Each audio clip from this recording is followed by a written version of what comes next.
Alright, welcome class to our first virtual lesson of Unit 5. So heads up, this is going to be your quick agenda. The first thing you will be doing is the Canvas Do Now. So if you haven't done that yet for the first lesson, go and complete that.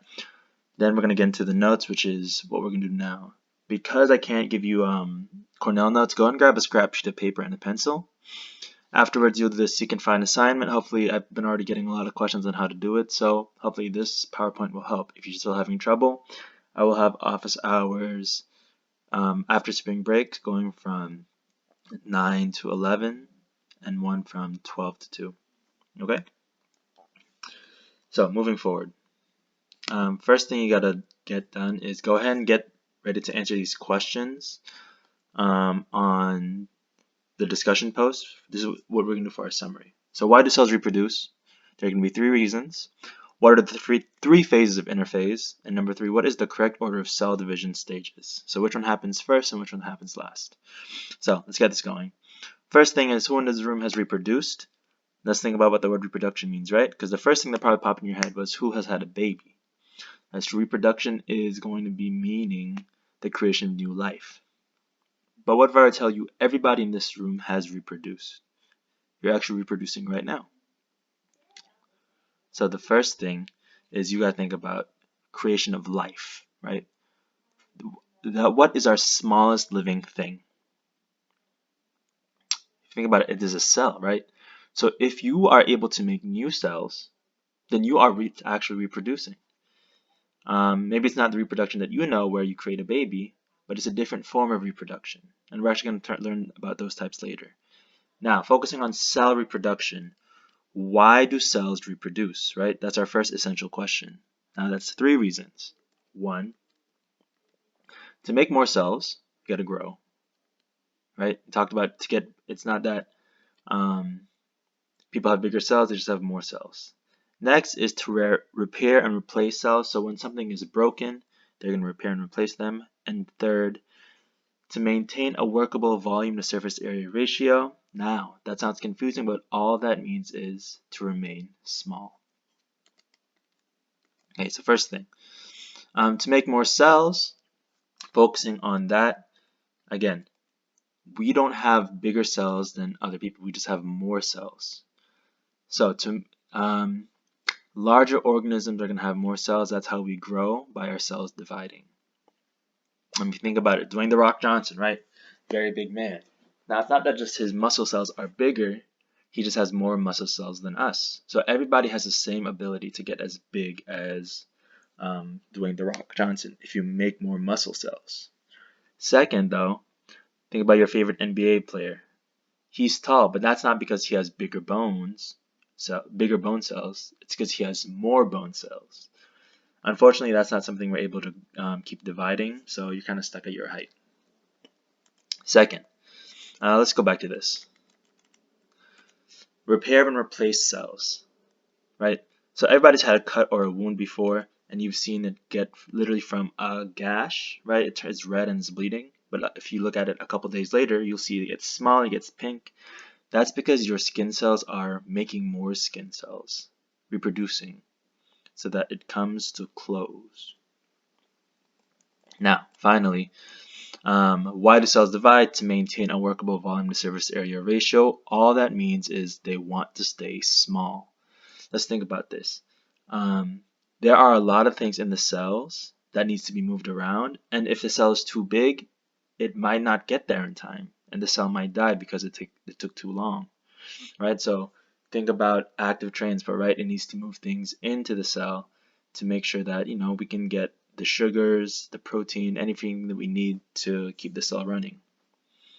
Or maybe something toxic inside the cell. If it takes too long to get it out, the cell dies. One more analogy. This might make it easier to understand. So let's say you're in my class. You're passing notes because you don't want me to see it, right? Now, if I see it, I'm going to take it, I'm going to read it out loud so the class can hear. So your goal is to pass it without the teacher seeing. Now, when would it be easier? When you have a small area and you're right beside each other, or when you have a large area and you're on opposite sides of the room, right? So this is the main difference of why staying small is important. All right, secondly, what so basically that's your answer for EQ. There are 3 reasons as to why cells divide. Now let's go divide all. Do all cells divide and reproduce the same way? The answer to that is no. But first, let's figure out. Well, it's no and yes. Let's figure out what they do the same. Cell division produces 2 daughter cells, right? So you go from 1 and makes a copy of itself to 2.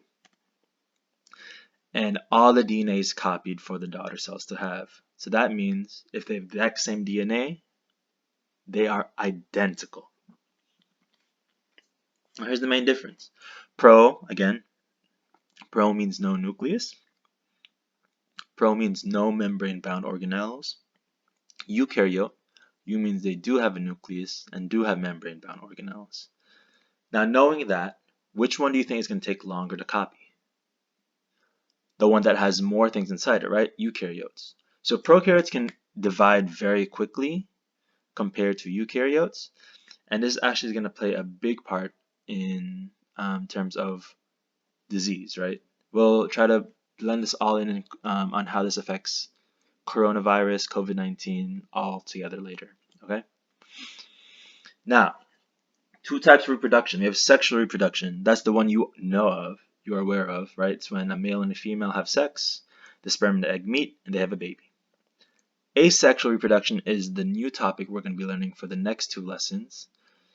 Is how DNA is copied. It's how cells copy their DNA and just make the same, make another copy of itself. So, we talked about this earlier, how the cells divide. Basically, again, eukaryote is going to take a lot longer because there's a lot more organelles to copy, while prokaryotes can split very quickly. Next, this is the thing. I want you to take time. Go ahead and draw this circle out and draw this picture. You got to know G1 phase, S phase, G2 phase, right?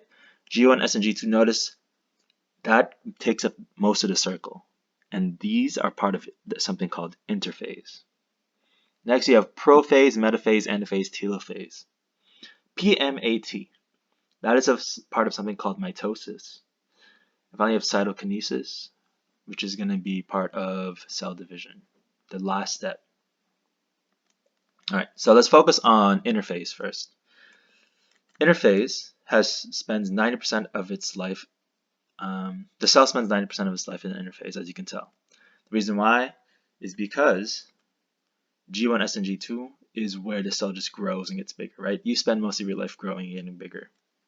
So steps of interphase. G1, all that means is the cell grows, gets bigger. G1 actually stands for gap 1, but since the cell's growing, you can think about it as growth 1. S phase, where the DNA is copied or replicated. And G2 is where the cell prepares for mitosis. So you have gap 1, cell grows. S stands for synthesis, DNA is replicated. And G2, cell prepares for mitosis, that's gap 2, they prepare, right?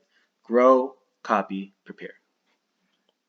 Now fine, let's talk about mitosis. This is the bulk of the lesson, and I'll give out a Quizlet live on Canvas later today. So first thing, PMAT, prophase, metaphase, anaphase, telophase. That's how I remember this order they should go in. PMAT, right? This is EQ number 3. PMAT. But before we go into PMAT, there are some words you need to know. First one is chromosomes versus chromatin. Both of them mean DNA. The difference is just how they look. Chromosomes are tightly packed, and chromatin is loose like noodles. Think about it this way. Ramen packet or oodles and noodles, think about before you boil them, they're all together tight in a package. So that's chromosomes. Chromatin, after you boil the ramen, it's loose, right? You can swivel it around. But at the end, it's still ramen, whether if it's tight or loose. All right. And centromere, we'll talk about this later. Don't worry about this for now. Now, this is where you're supposed to do the cell cycle web quest on your own, but if you have struggled doing that, this is where I will come in and help. First thing, the interphase, we talked about this, is cell spends 90% of its life here. And here's what the picture of interphase looks like in a cell. If you notice here, it's 2 circles, right? 1, 2, and a bunch of noodles in it, right? When it looks like noodles, it's chromatin. This inner circle is actually what we call the nucleus.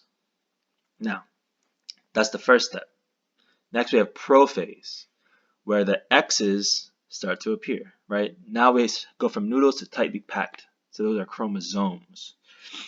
What happens is the inner circle starts disappearing, and then you have these lines appearing above the nucleus, right? That's prophase. Metaphase, easy to remember. Metaphase starts with an M. And look at where chromosomes are. The chromosomes are lined up in the middle. And if you notice, middle starts with the letter M. And metaphase starts with the letter M. So metaphase, middle. That's what helps me remember.